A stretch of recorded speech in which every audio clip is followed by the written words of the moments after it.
ಎಲ್ರಿಗೂ ನಮಸ್ತೆ, welcome to my channel. So ಇವತ್ತು ಇನ್ನೂ ಸೂಪರ್ ಟಾಪಿಕ್ನ ತಗೊಬಂದಿದ್ದೀನಿ.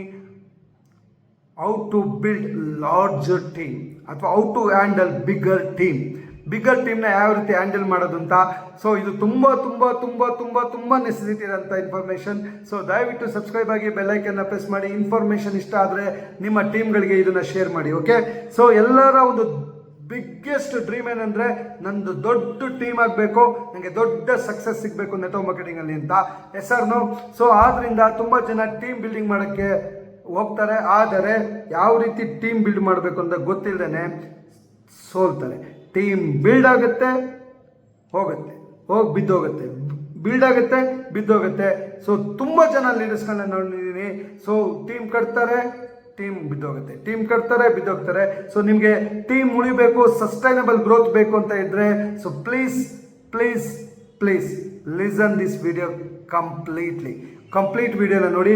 ಸೊ ಹೇಗೆ if you are handling a small team, ಒಂದು 5-10 ಜನ ಟೀಮ್ ಆದರೆ you don't want to take so much, ಏನಪ್ಪ ಅದು ಓಕೆ, ಹ್ಯಾಂಡಲ್ ಮಾಡ್ಬೋದು. ಆದರೆ ನಿಮಗೆ ಒಂದು 200, 300, 500, 1000, 10,000 ಈ ರೀತಿ ದೊಡ್ಡ ಟೀಮ್ನ ಕಟ್ಟಬೇಕು ಅನ್ನೋ ಆಸೆ ಇದ್ದರೆ please this video will be people who is visionary. ಯಾರಿಗೆ ಈ ವಿಡಿಯೋ ಅಂದರೆ ಯಾರಿಗೆ 10,000, 1,00,000 ದೊಡ್ಡ ಟೀಮನ್ನ ಕಟ್ಟಬೇಕು ಅನ್ನೋ ಆಸೆ ಇದೆ, ಅವರಿಗೆ ಈ ವಿಡಿಯೋ ಸಮರ್ಪಣೆ ಮಾಡ್ತಾ. ಸೊ ಏನು ಮಾಡಬೇಕು ಸರ್, ಇಷ್ಟು ಸಿಂಪಲಾಗಿ ಹೇಳ್ತೀನಿ. ಸೊ 3 ರೀತಿ ಕ್ಯಾಟಗರಿ ಮಾಡ್ಕೊಳ್ಳಿ ಟೀಮ್ ಬಿಲ್ಡ್ ಮಾಡೋದಕ್ಕೆ. ಫಸ್ಟ್ ನೀವು ಟೀಮ್ ಬಿಲ್ಡ್ ಮಾಡ್ತಾ ಇದ್ದೀರಾ, ನಿಮ್ಮಲ್ಲಿ ಈಗ ಡುಪ್ಲಿಕೇಶನ್ ಸ್ಟಾರ್ಟ್ ಆಗಿದೆ, ಒಂದು 5 ಇದ್ದಂಥ ಟೀಮ್ 10 ಆಯಿತು, 10 ಇದೆ, 20 ಆಯಿತು, 100, 200 ಆಗ್ತಾ ಇದೆ ಅಂದಾಗ so sit down and build a system build ಮಾಡಿ. ಟೀಮ್ ಹ್ಯಾಂಡ್ಲಿಂಗ್ ಮಾಡೋದಕ್ಕೆ ಒಂದು ಸಿಸ್ಟಮ್ ಬಿಲ್ಡ್ ಮಾಡಿ. Without a system you cannot handle a bigger team. ತುಂಬ ಕನ್ಫ್ಯೂಷನ್ ಆಗುತ್ತೆ, ಕಾನ್ಫ್ಲಿಕ್ಟ್ಸ್ಗಳಾಗುತ್ತೆ, ಸೊ ಟೀಮಲ್ಲಿ ಗೊಂದಲ ಸೃಷ್ಟಿಯಾಗುತ್ತೆ. So it is highly important to build a system to handle the bigger team. So ಏನಪ್ಪ ಸಿಸ್ಟಮ್ ಅಂದರೆ ಸಿಂಪಲ್ ಆಗಿ ಹೇಳ್ತೀನಿ, 3 ರೀತಿ ಡಿವೈಡ್ ಮಾಡ್ಕೊಳ್ಳಿ ಟೀಮ್ನ. ಒಂದು ಕೋರ್ ಟೀಮ್, ಇನ್ನೊಂದು active team, 3ನೇದು learning team.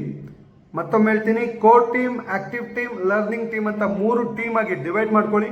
So core team first you select from 5 to 10 people. 5 to 10 ಪೀಪಲ್ನ ಕೋರ್ ಟೀಮ್ ಆಗಿ ಸೆಲೆಕ್ಟ್ ಮಾಡ್ಕೊಳ್ಳಿ. ನೀವು ಬಿಗ್ಗರ್ ಟೀಮ್ನ ಹ್ಯಾಂಡಲ್ ಮಾಡಬೇಕಂದ್ರೆ you cannot handle 1000 people, you cannot handle 10,000 people. ಒಬ್ಬರೇ ಎಲ್ಲರ ಜೊತೆ ಕಮ್ಯುನಿಕೇಟ್ ಮಾಡ್ತೀನಿ, ಫಾಲೋ ಅಪ್ ಮಾಡ್ತೀನಿ, ಸರ್ವಿಸ್ ಕೊಡ್ತೀನಿ, ನಾನು ಸಖತ್ತು ಎನರ್ಜಿ ಇದೆ ಅಂತ ಹೋದ್ರಾಗಲ್ಲ, ನಿಮ್ಮ ಎನರ್ಜಿ ಡೌನ್ ಆಗಿಬಿಡುತ್ತೆ. ಸೊ ನಾನು ಹೇಳೋದಿಷ್ಟೇ. So you want to build a team, first select your core team. ಅದರಲ್ಲೂ ಸ್ಪೆಷಲಿ 5 to 10 ಪೀಪಲ್ ನಿಮ್ಮ ಕೋರ್ ಟೀಮ್ ಆಗಿರಬೇಕು. ಸೊ ಕೋರ್ ಟೀಮ್ ಅಂದರೆ ಯಾವ ರೀತಿ ಸೆಲೆಕ್ಟ್ ಮಾಡೋದು? ಸೊ ಸಿಂಪಲ್ ಆಗಿದೆ. ಕೋರ್ ಟೀಮ್ ಅಂದರೆ ಫಸ್ಟ್ ನಿಮ್ಮ ಒಂದು ಎಥಿಕ್ಸ್ನ ನೋಡಿ. ಸೊ ದೇ ಆರ್ ಆನೆಸ್ಟ್ ಆಗಿದ್ದಾರಾ, ಟ್ರಾನ್ಸ್ಪರೆನ್ಸಿ ಇದಾ, ಎಲ್ಲಕ್ಕಿಂತ ಹೆಚ್ಚಾಗಿ 100% ಕೆಲಸ ಮಾಡೋಕ್ಕೆ ರೆಡಿ ಇದ್ದಾರಾ. ಅಂದರೆ 100% ಕೆಲಸ ಅಂದರೆ ಕಂಪ್ನಿಗೋಸ್ಕರ ಕೆಲಸ ಮಾಡೋಕ್ಕೆ ರೆಡಿ ಇದ್ದಾರಾ. ಫಿಕ್ಕಲ್ ಮೈಂಡೆಡ್ ಇಲ್ವ ಅಂದರೆ ಅವಾಗವಾಗ ಆ ಕಂಪ್ನಿ ಈ ಕಂಪ್ನಿ ಅಂತ 10-15 ಕಂಪ್ನಿ ಬಗ್ಗೆ ಯೋಚನೆ ಮಾಡೋರಲ್ಲ. ಸೊ ಯಾವಾಗಲೂ ಒಂದು ಡಿಸಿಷನ್ ತೊಗೊಂಡಿದ್ದಾರೆ, ಇದೇ ಕಂಪ್ನಿ ಮಾಡ್ತಾರೆ, ಒಂದು ಭರವಸೆ ಅವ್ರ ಮೇಲೆ ನಿಮ್ಗೆ ಮೂಡಿದೆ ಆದರೆ ಅವ್ರನ್ನ ನೀವು ಕೋರ್ ಟೀಮಿಗೆ ಸೆಲೆಕ್ಟ್ ಮಾಡ್ಕೊಳ್ಳಿ.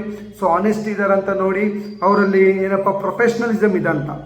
ಮೇಜರ್ ಆಗಿ ನೀವು ಸೆಲೆಕ್ಟ್ ಮಾಡಬೇಕಾದ್ರೆ ಪ್ರೊಫೆಷ್ನಲ್ ಆಗಿ ಬಿಹೇವ್ ಮಾಡ್ತಾ ಇದ್ದಾರಾ, ಆಗಿದ್ರೆ ಅವ್ರನ್ನ ಕೋರ್ ಟೀಮ್ಗೆ ಸೆಲೆಕ್ಟ್ ಮಾಡ್ಕೊಳ್ಳಿ. ಯಾಕಂದರೆ ಕೋರ್ ಟೀಮಿಗೆ ನೀವು ಕ್ಲೋಸ್ ಆಗಿ ಮೆಂಟರ್ಶಿಪ್ ಮಾಡಬೇಕಾಗುತ್ತೆ. ಆ 10 ಜನಕ್ಕೆ ನೀವು ಕ್ಲೀನಾಗಿ ಅವರಿಗೆ ನೀವು ಅವರಿಗೆ ಕ್ಲಿಯರ್ ಕಟ್ ಅವ್ರಿಗೆ ವಿಷನ್ನ ತುಂಬಬೇಕಾಗುತ್ತೆ, ಅವ್ರಿಗೆ ಎನರ್ಜಿನ ಕೊಡಬೇಕಾಗುತ್ತೆ, ಅವರಲ್ಲಿ ಒಂದು ಪಾಸಿಟಿವ್ ಲೀಡರ್ಶಿಪ್ನ ತುಂಬಬೇಕಾಗುತ್ತೆ. ಎಲ್ಲಕ್ಕಿಂತ ಹೆಚ್ಚಾಗಿ ಕೋರ್ ಟೀಮಿಗೆ ಕಲ್ಚರ್ನ ಹೇಳ್ಕೊಡ್ಬೇಕಾಗುತ್ತೆ. ಯಾಕಂದರೆ ಆ ಕೋರ್ ಟೀಮೇ ನಿಮಗೆ ದೊಡ್ಡ ಒಂದು ಟೀಮ್ನ ಹ್ಯಾಂಡ್ಲ್ ಮಾಡೋಂಥ ಲೀಡರ್ಗಳಾಗ್ತಾರೆ. ನೀವೇ ಹ್ಯಾಂಡ್ಲ್ ಮಾಡೋಕ್ಕಾಗಲ್ಲ. Core team is going to handle the bigger team. ಆದ್ದರಿಂದ ನೀವು ಅವರಿಗೆ ಟ್ರೈನಿಂಗ್ ಅವರಿಗೆ ನಿಮ್ಮ ವಿಷನ್ ಏನು, ನಿಮ್ಮ ಕಲ್ಚರ್ ಏನು, ಸಿಸ್ಟಮ್ ಏನು, ಈ 3 ತಿಳಿಸ್ಬೇಕಾಗುತ್ತೆ. ಟೀಮ್ ಹ್ಯಾಂಡ್ಲಿಂಗ್ ಯಾವ ರೀತಿ ಸಿಸ್ಟಮ್, ಟ್ರೈನಿಂಗ್ ಸಿಸ್ಟಮ್ ಏನು, ಆಕ್ಟಿವಿಟಿ ಸಿಸ್ಟಮ್ ಏನು, ಪ್ಲಸ್ ಏನಪ್ಪ ಕಲ್ಚರ್ ಏನು ಇಂಪ್ಲಿಮೆಂಟೇಷನ್ ಆಗಬೇಕಾಗಿರುತ್ತೆ. ಸೊ ಇವೆಲ್ಲವನ್ನು ನೀವು ಅವರಿಗೆ ಕ್ಲಿಯರ್ ಕಟ್ ಮೆಂಟರ್ಶಿಪ್ ಮಾಡಿದ್ದೆ ಆದರೆ ಕೋರ್ ಟೀಮ್ ನಿಮ್ಮ ಜೊತೆ 100% ಉಳಿತಾರೆ. So core means whatever the means, ಯಾವುದೇ ಬ್ಯಾಡ್ ಸಿಚುವೇಶನಲ್ಲಿ ನಿಮ್ಮನ್ನು ಬಿಟ್ಟು ಹೋಗೋದಿಲ್ಲ, ನಿಮ್ಮ ಜೊತೆ ನಿಂತ್ಕೊಂತಾರೆ ಅನ್ನೋರೇ ನಿಮ್ಮ ಕೋರ್ ಟೀಮ್. ಓಕೆ, ಸೊ ಎರಡನೇದು ಬಂದ್ಬಿಟ್ಟು ಆಕ್ಟಿವ್ ಟೀಮ್. ಆಕ್ಟಿವ್ ಟೀಮ್ ಅಂದರೆ they are they are active, but ಅವರಿಗೆ ದೇ ಆರ್ ನಾಟ್ ಕೋರ್, ಅವ್ರ ಕೋರ್ ಇಲ್ಲ, ಅವ್ರು ಇನ್ನೂ ಕಲಿಬೇಕಿದೆ, ತುಂಬ ಒಂದು ಏನಪ್ಪ ಅವ್ರಿಗೆ ಇನ್ನೂ ಏನಂತಾರೆ ಇನ್ನೂ ಅವ್ರು ಶೇಪ್ ಆಗಬೇಕಾಗಿರುತ್ತೆ ಅಂಥವ್ರು. But still they are active, ಅವ್ರು ಬಿಸ್ನೆಸ್ ಮಾಡಬೇಕಿದೆ, ಅವ್ರಿಗೆ ತುಂಬ ಡ್ರೀಮ್ ಇದೆ, ಅವ್ರು ಸಕ್ಸಸ್ ಆಗಬೇಕು ಅಂತ ಬಂದಿದ್ದಾರೆ. ಅವ್ರನ್ನ ನೀವು ಆ್ಯಕ್ಟಿವ್ ಟೀಮ್ ಆಗಿ ಸೆಲೆಕ್ಟ್ ಮಾಡ್ಕೊಳ್ಳಿ. ಅವರಿಗೆ ಬೇಕಾಗಿರೋದು ಕ್ಲಿಯರ್ ಅಂದರೆ ನಿಮ್ಮ ಗೈಡೆನ್ಸ್, ನಾಟ್ ಮೆಂಟರ್ಶಿಪ್, ಡೈರೆಕ್ಷನ್. ನಿಮ್ಮ ಡೈರೆಕ್ಷನ್ ಬೇಕು, ಆ್ಯಕ್ಷನ್ ಪ್ಲ್ಯಾನ್ ಬೇಕು. ಆ್ಯಕ್ಟಿವ್ ಟೀಮಿಗೆ ಏನು ಬೇಕು? ಆ್ಯಕ್ಷನ್ ಪ್ಲ್ಯಾನ್ ಬೇಕು, ಫಾಲೋ ಅಪ್ ಮಾಡಬೇಕು ಅವ್ರಿಗೆ, ಮತ್ತು ಅವ್ರಿಗೆ ಡೈರೆಕ್ಷನ್ ಹಿಂಗೆ ಮಾಡಬೇಕು, ಒಂದು ವಾರದಲ್ಲಿ ಎಷ್ಟು ಮೀಟಿಂಗ್ ಮಾಡಬೇಕು, ಎಷ್ಟು ಫಾಲೋ ಅಪ್ ಮಾಡಬೇಕು, ಎಷ್ಟು BOPಗಳು ಕಂಡಕ್ಟ್ ಮಾಡಬೇಕು, ಎಷ್ಟು ಟ್ರೈನಿಂಗ್ಸ್ಗಳನ್ನ ಮಾಡಬೇಕು. ಸೊ ಅವರಿಗೆ ಡೈರೆಕ್ಷನ್ಸ್ ಅವರಿಗೆ ಯಾಕಂದರೆ ಖುದ್ದಾಗಿ ಡಿಸಿಷನ್ ಮೇಕಿಂಗ್ ಎಬಿಲಿಟಿ ಇರಲ್ಲ, ಕಾನ್ಫ್ಲಿಕ್ಟ್ ಹ್ಯಾಂಡ್ಲಿಂಗ್ ಕೆಪಾಸಿಟಿ ಇರೋದಿಲ್ಲ. But still they are working 100% work ಮಾಡೋಕ್ಕೆ ಇರ್ತಾರೆ, ಜೋಶ್ ಇರುತ್ತೆ, ಎನರ್ಜಿ ಇರುತ್ತೆ, ಸಕ್ಸಸ್ ಆಗಬೇಕು ಅಂತ ಡ್ರೀಮರ್ ಆಗಿರ್ತಾರೆ. ಆದರೆ ಅವ್ರಿಗೆ ಇನ್ನೂ ಆ ರೆಸ್ಪಾನ್ಸಿಬಿಲಿಟಿ, ಲೀಡರ್ಶಿಪ್ ರೆಸ್ಪಾನ್ಸಿಬಿಲಿಟಿ ಅವ್ರಿಗೆ ಇನ್ನೂ ಬಂದಿರೋದಿಲ್ಲ. ಆದರೂ ಅವರು ಆ್ಯಕ್ಟಿವ್ ಆಗಿರ್ತಾರೆ. ಅವನ್ನ ನಾವೆಂತ ಕರಿತೀವಿ? ಆ್ಯಕ್ಟಿವ್ ಟೀಮ್ ಅಂತೀವಿ. ಅವರಿಗೆ ನಾವೇನು ಮಾಡಬೇಕು? ಅವರಿಗೆ ಆ್ಯಕ್ಷನ್ ಪ್ಲ್ಯಾನ್ ಕೊಡಬೇಕು.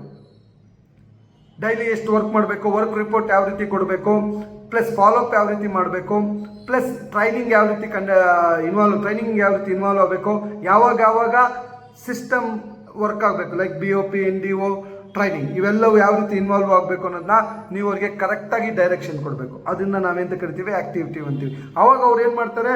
ನಿಮ್ಮ ಡೈರೆಕ್ಷನ್ನ ತಗೊಂತಾರೆ, ಆ್ಯಕ್ಷನ್ಗೆ ಇಳಿತಾರೆ. ಆ್ಯಕ್ಷನ್ಗೆ ಇಳಿದಾಗ ರಿಸಲ್ಟ್ ಬರುತ್ತೆ. ಕೋರ್ ಟೀಮ್ ಅವರಿಗೆ ಡೈರೆಕ್ಷನ್ಗಿಂತ ಅವ್ರಿಗೆ ಏನು ಬೇಕು? ಮೆಂಟರಿಂಗ್ ಬೇಕು, ಅವರಿಗೆ ಕಂಪ್ಲೀಟ್ ಟ್ರೈನಿಂಗ್ ಬೇಕು. ಅವ್ರಿಗೆ ಕೋರ್ ಟೀಮ್ಗೆ ನೀವು ಕಂಪ್ಲೀಟ್ ಏನಂತಾರೆ ಒಂದು ರಿಲೇಷನ್ಶಿಪ್ ಬಿಲ್ಡ್ ಮಾಡಬೇಕು. ಅವರಲ್ಲಿ ನೀವು ಒಂದು ವಿಶ್ವಾಸವನ್ನು ಗೆಲ್ಲಬೇಕು. ಅವ್ರು ನಮ್ಮನ್ನು ಬಿಟ್ಟು ಹೋಗಲ್ಲ ಅನ್ನೋ ಒಂದು ವಿಶ್ವಾಸ ನಿಮ್ಮ ಜೊತೆ ಇರಬೇಕು. ಆ್ಯಕ್ಟಿವ್ ಟೀಮಲ್ಲಿ ಬಿಟ್ಟು ಹೋಗ್ಬೋದು, ಆಗ್ಬೋದು, ಬಟ್ ಅವ್ರಿಗೆ ಸ್ಟಿಲ್ ಆ ಜವಾಬ್ದಾರಿ, ಆ ಲೆವೆಲ್ ರೆಸ್ಪಾನ್ಸಿಬಿಲಿಟಿ ಇರೋದಿಲ್ಲ. ಸೊ ಅವರಿಗೆ ಅವ್ರು ಕೆಲಸ ಮಾಡಕ್ಕೆ ರೆಡಿದ್ದಾರೆ, ದೇ ಆರ್ ಡ್ರೀಮರ್ಸ್. ಸೊ ಅವರಿಗೆ ಡೈರೆಕ್ಷನ್ಸ್ ಕೊಡಿ, ಅವರಿಗೆ ಆ್ಯಕ್ಷನ್ ಪ್ಲಾನ್ ಕೊಡಿ. ಮೂರನೇ ಟೀಮ್ ಬಂದ್ಬಿಟ್ಟು learning team. They are still ನಾವೇನು ಮಾಡ್ತೀವಿ ಗೊತ್ತಾ? ದೊಡ್ಡ ಬಿಗ್ಗರ್ ಮಿಸ್ಟೇಕ್ ಏನು ಮಾಡ್ತೀವಿ ಅಂದರೆ, ಟೀಮಲ್ಲಿ ನಾವು ಆ್ಯಕ್ಟಿವ್ ಟೀಮ್ ಯಾವುದು, ಲರ್ನಿಂಗ್ ಟೀಮ್ ಯಾವುದು, ಕೋರ್ ಟೀಮ್ ಯಾವುದು ಅಂತ ನಾವು ಡಿವೈಡ್ ಆಗಲ್ಲ. ಸೊ ಎಲ್ಲರಿಂದ ನಾವು ಔಟ್ಕಮ್ನ ಎಕ್ಸ್ಪೆಕ್ಟ್ ಮಾಡ್ತೀವಿ. ಲರ್ನಿಂಗ್ ಟೀಮಿಂದ ರಿಸಲ್ಟ್ನ ಎಕ್ಸ್ಪೆಕ್ಟ್ ಮಾಡೋಕ್ಕೆ ಹೋಗ್ತೀವಿ, ಲರ್ನಿಂಗ್ ಟೀಮಿಂದ ಬಿಸ್ನೆಸ್ನ ಎಕ್ಸ್ಪೆಕ್ಟ್ ಮಾಡೋಕ್ಕೆ ಹೋಗ್ತೀವಿ. ಸಾಧ್ಯನಾ? ಅವ್ರು ಇನ್ನೂ ಬಿಸ್ನೆಸ್ಸೇ ಕಲ್ತಿಲ್ಲ, ಪ್ಲಾನಿಂಗ್ ಮಾಡೋದೇ ಕಲ್ತಿಲ್ಲ, ಅವ್ರು ಪ್ಲಾನರೇ ಆಗಿಲ್ಲ, ಅವ್ರು ಇನ್ನೂ ಫಾಲೋಅಪ್ನ ಇನ್ನೂ ಕಲ್ತಿಲ್ಲ, ಅವ್ರಿನ್ನೂ ಅಬ್ಜೆಕ್ಷನ್ ಹ್ಯಾಂಡ್ಲಿಂಗ್ ಮಾಡೋಕ್ಕೆ ಬರ್ತಾ ಇಲ್ಲ, ಅವ್ರಿಗಿನ್ನೂ ನೆಟ್ವರ್ಕ್ ಮಾರ್ಕೆಟಿಂಗ್ನ ಕ್ಲಾರಿಟಿ ಇಲ್ಲ, ಅವ್ರಿಗಿನ್ನೂ ಗೊಂದಲ ಇದೆ, ಅವ್ರಿಗೆ ಮೈಂಡ್ ಇನ್ನೂ ಓಪನ್ ಆಗಿಲ್ಲ ಈ ಬಿಸ್ನೆಸ್ಸಿಗೆ. ಅವ್ರನ್ನ ಲರ್ನಿಂಗ್ ಟೀಮ್ ಆಗಿ ಇಡಬೇಕು. ಅವರಿಂದ ನಾವು ರಿಸಲ್ಟ್ ಬಿಸ್ನೆಸ್ ಎಕ್ಸ್ಪೆಕ್ಟ್ ಮಾಡಬಾರ್ದು. ಅವರಿಂದ ನಾವು ಅವರಿಗೆ ಮಚ್ ಮೋರ್ ಟ್ರೈನಿಂಗ್, ಅವ್ರಿಗೆ ಸಿಸ್ಟಮ್ನ ಹೇಳ್ಕೊಡ್ಬೇಕು, ಸಿಸ್ಟಮ್ಗೆ ಪ್ಲಗಿನ್ ಮಾಡಿಸ್ಬೇಕು. ಅವ್ರಿಗೆ ಟ್ರೈನಿಂಗ್ ಸಿಸ್ಟಮ್ನ ಪ್ಲಗಿನ್ ಮಾಡಬೇಕು, ಅವ್ರ ಮೈಂಡ್ ಓಪನ್ ಮಾಡಬೇಕು. ಸೊ ಅದಕ್ಕೆ ಅವ್ರಿಗೆ ಲರ್ನಿಂಗ್, ಅವರಿಗೆ ಟೈಮ್ ಕೊಡಬೇಕು. ಅವ್ರ ಬಿಸ್ನೆಸ್ ಅಂಡರ್ಸ್ಟ್ಯಾಂಡ್ ಮಾಡ್ಕೊಳೋದಕ್ಕೆ, ಅವ್ರಿಗೆ ಈ ಬಿಸ್ನೆಸ್ ಕ್ಲಾರಿಟಿ ತೊಗೊಳೋದಕ್ಕೆ ಟೈಮ್ ಕೊಡಬೇಕು. ಅವ್ರ ಮೇಲೆ ನಾವು ಪ್ರೆಷರೈಸ್ ಮಾಡ್ಬೋದು ರಿಸಲ್ಟಿಗೆ. ಸೊ ಆವಾಗ ನಾವು ಈ ರೀತಿ ಕೆಟಗರೈಸ್ ಮಾಡಿದಾಗ ಟೀಮ್ ಹ್ಯಾಂಡ್ಲಿಂಗ್ ಬಿಕಮ್ಸ್ ಈಸಿ. ಇಲ್ಲ, team handling becomes so difficult. So ಆದ್ದರಿಂದ if you want to handle more bigger team, so core team ಮಾಡ್ಕೊಳ್ಳಿ, ಆ್ಯಕ್ಟಿವ್ ಟೀಮ್ ಮಾಡ್ಕೊಂಡು, ಲರ್ನಿಂಗ್ ಟೀಮ್ ಮಾಡ್ಕೊಂಡು, ಡಿವೈಡ್ ಮಾಡ್ಕೊಂಡು ಕೆಲಸ ಮಾಡಿ. ಆವಾಗ ನಿಮಗೆ ಬಿಗರ್ ಟೀಮ್ನ ಹ್ಯಾಂಡಲ್ ಮಾಡೋಕ್ಕೆ ಬರುತ್ತೆ, ಈಸಿ ಆಗುತ್ತೆ ಅಂತ ಹೇಳ್ತಾ, ಹೆಚ್ಚು ಇನ್ಫಾರ್ಮೇಷನ್ ಬೇಕು ಅಂದರೆ ಫ್ರೀ ಫೇಸ್ಬುಕ್ ಗ್ರೂಪ್ ಇದೆ, ಡಿಜಿಟಲ್ ನೆಟ್ವರ್ಕ್ ಮಾರ್ಕೆಟಿಂಗ್ ಶಿಕ್ಷಾ, ಅಲ್ಲಿಗೆ ಆ್ಯಡ್ ಮಾಡಿ. ಇನ್ನು ಮುಂದೆ ನಾನು ವಾರ ಅಲ್ಲಿ ಹೆಚ್ಚು ಲೈವ್ ಬಂದು 1 ಗಂಟೆ 2 ಗಂಟೆ ಟ್ರೈನಿಂಗ್ ಕೊಡೋಣ ಅಂದ್ಕೊಂಡಿದ್ದೀನಿ. ಸೊ ಫ್ರೀ ಫೇಸ್ಬುಕ್ ಗ್ರೂಪ್ ಇದೆ, ಅದಕ್ಕೆ ನೀವು ಕನೆಕ್ಟ್ ಆಗಿ ಅಂತ ಹೇಳ್ತಾ, ಎಲ್ಲಿಗೆ ಒಳ್ಳೆಯದಾಗಲಿ. Thank you so much.